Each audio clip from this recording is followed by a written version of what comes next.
जब पहली भक्ति पूरी हुई तो महाराज दूजी भक्ति शुरू हो गई और ई भक्ति के क्रम के अनुसार ही भगवान की प्राप्ति होवे। अबे आपने कोई मकान पर की चढ़नो है तो एक सीढ़ी दूसरी सीढ़ी तीसरी चौथी भीतर चढ़ा देना तो मकान के ऊपर चढ़ा रहा। और कोई आदमी के नहीं मैं तो पहले ही तो 10वीं पर जाऊं की भक्ति 9 सीढ़ी है भगवान तक पहुंचनी और एक दूसरे में बड़ी संबंधित है, जरूरी है। एक एक भक्ति करे ना महाराज आगे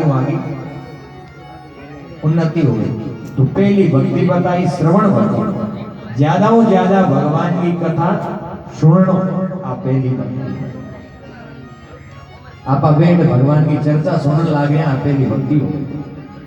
और दूसरी भक्ति कहो कि कीर्तनम, जकी आपा कथा भगवान की सुनी है वो हमने मुख गायन करनो, कीर्तन करनो, भगवान को नाम को गुणगान करनो, आ दूसरी भक्ति। श्रवणम कीर्तनम दूसरी भक्ति कीर्तन। और तीजी कही विष्णु स्मरणम, पहली सुननी दूसरी कीर्तन करनी और तीजी कही कि भगवान को मन में सुमिरण करना। जेड़ो आपा हुनियो है कि हुण के अनुसार मन में भी बार बार सुमिरण करनो, तीजी भक्ति है। और चौथी भक्ति है पाद सेवनम, भगवान की चरणों की सेवा करनी। अब महाराज भगवान तो अपन मिलिया ही नहीं सेवा करना, देखिए कड़ी भगवान आप भगवान ने देखे ही नहीं तो भगवान के चरणों की सेवा करा कि तो पाद सेवन भगवान के चरणों की सेवा करने को मतलब है कि भगवान आपांगे हम विराजमान है। माता पिता के रूप में भगवान को साक्षात अवतार कहो। बूढ़ा माइक जगह है वे साक्षात भगवान को अवतार कहिए। भगवान के वे कि मैं पहला मनुष्य के माँ और बाप बन, बूढ़ा माइक बन और बांगे घर में रहूं, बांगी सेवा ले। और मैं यदि सेवा करे तो मैं ही खुद फिर बांगू बेटो बन और बांगी सेवा करने आऊं। तो जके घर में बूढ़े माइता की सेवा हुए नित महाराज संस्कारित भगवान के अवतार, भगवान वो अवतार हुए सुयोग्य संस्कारित संतान। तो घर में बूढ़ा माइते में भगवान को रूप में बांगी सेवा करनी। और दूजो भगवान को रूप कहो गयो है गाय, गौ माता जो है वो भगवान को साक्षात रूप कहिए। चलता फिरता भगवान को बिगड़े तो बोले उनकी सेवा करनी। और जितना भी भगवान के आश्रित जीव जंतु है, वन में बेचारा घोड़ा प्राणी, पेड़ पौधा, ये भी भगवान को रूप है, आंगी सेवा का। तो पाद सेवनम चौथी भक्ति को नाम है यानी सेवा करना। जित भी सेवा को मौको मिले भगवान को रूप समझ और सेवा करनी आ है चौथी भक्ति। और फिर पांचवी भक्ति है कि अर्चनम, भगवान की अर्चना करना, भगवान की अर्चना करना, भगवान को भोग लगाना, भगवान को पुष्प अर्पित करना, ये अर्चना।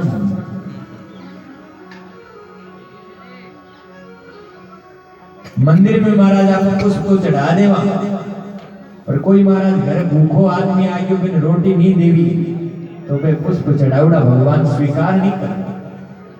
भगवान तो किसी भूखे आदमी के मुंह में गया हुआ एक अनाज का कण हुए भी हुई भगवान संतुष्ट हो जाता। तो जरूरतमंद ने की जरूरत पूरी करनी आई भगवान की अर्चना। प्यासा में पानी पिलाओ, भोजन करनो, गरीब की सहायता करनी। और महाराज निर्धन के किसी कन्या आदि को विवाह नहीं होवे तो भी में जार सहायता कर देनी, कन्या को विवाह करा देनो और घर की गरीबी भी भोजन पानी की व्यवस्था कर देनी। आ भगवान की अर्चना है। और दूसरी अर्चना है कि मन ही मन भगवान को ध्यान करते हुए भगवान की सेवा पूजा करना। मन में ध्यान करनो कि भगवान मारे हामे विराजमान है, भगवान ने स्नान करावा, भगवान ने सुंदर वस्त्र धारण करावा, भगवान के तिलक लगावा, भगवान को श्रृंगार करा, भगवान ने बड़ो आछो भोग लगावा, भगवान की आरती उतारा, भगवान का चरण दबावा। मन ही मन, कोई खर्चो नहीं लागे, कोई बाजारों चीज लाने की जरूरत नहीं, मन ही मन चीजा बनाओ और मन ही मन भगवान के अर्पित करो, भगवान बड़ा राजी हो जाए। ध्रुव जी महाराज आई तो करी, जंगल में जाओ और मन ही मन भगवान की आराधना करी, भगवान प्रकट हो गए।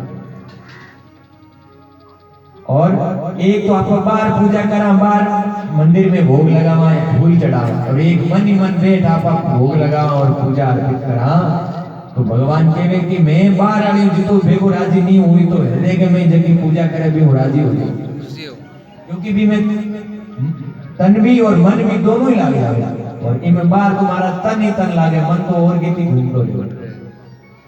तो आ है अर्चन, और फिर है वंदन भक्ति, निवणो वंदन करनो, प्रणाम करनो, अहंकार नहीं करनो, घमंड को त्याग कर, और कोई भी आवे महाराज नम्र और निवणो आहे वंदन भक्ति। भगवान का जितना स्वरूप है बाने देख प्रणाम करनो, आ वंदन भक्ति। और सातवीं भक्ति कही है दास्य भक्ति, अपने आप में भगवान को दास मानना। देखो जितने कोई संबंध नहीं होवेला तो स्मृति नहीं होवेला, सुमिरण नहीं होवेला। भगवान कोई न कोई संबंध बनाने के बाद ही भक्ति होवेला, और यदि संबंध नहीं है तो फिर भक्ति नहीं होगी।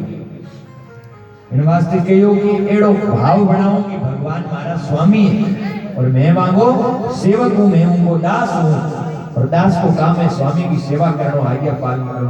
तो महाराज भक्ति नहीं करो तो अपने आप हो जाए। यदि संबंध पक्को हो जावे तो फिर भक्ति नहीं करनी।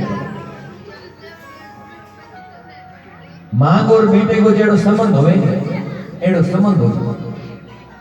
अब बेटे ने महाराज रोज रोज याद थोड़े कराना पड़ेगा, तो मां ने याद कर, तो स्वाभाविक है वो याद करे। तो ठीक है, तरह यदि भगवान हमनो संबंध पक्को हो जावे तो महाराज फिर भगवान याद नहीं करना पड़े, भगवान याद आवे। और 8वीं भक्ति कही कि सच्चे भक्ति, भगवान मित्रता कर लेना। यदि दास से भाव नहीं होवे, अर्जुन भगवान मित्रता करी तो एड़ो भाव कर लेनो चाहिए। और 9वीं भक्ति है आत्मनिवेदन, अपने आप में भगवान के चरणा में अर्पित कर देनो, बोले प्रभु जेड़ो हूं बस थारा हूं। ए 9 प्रकार की भक्ति है। प्रहलाद जी महाराज कहे, बोले पिताजी मन तो हलो चौकी बात आई लागी कि 9 प्रकार की भक्ति है, ए मनुष्य की करनी चाहिए।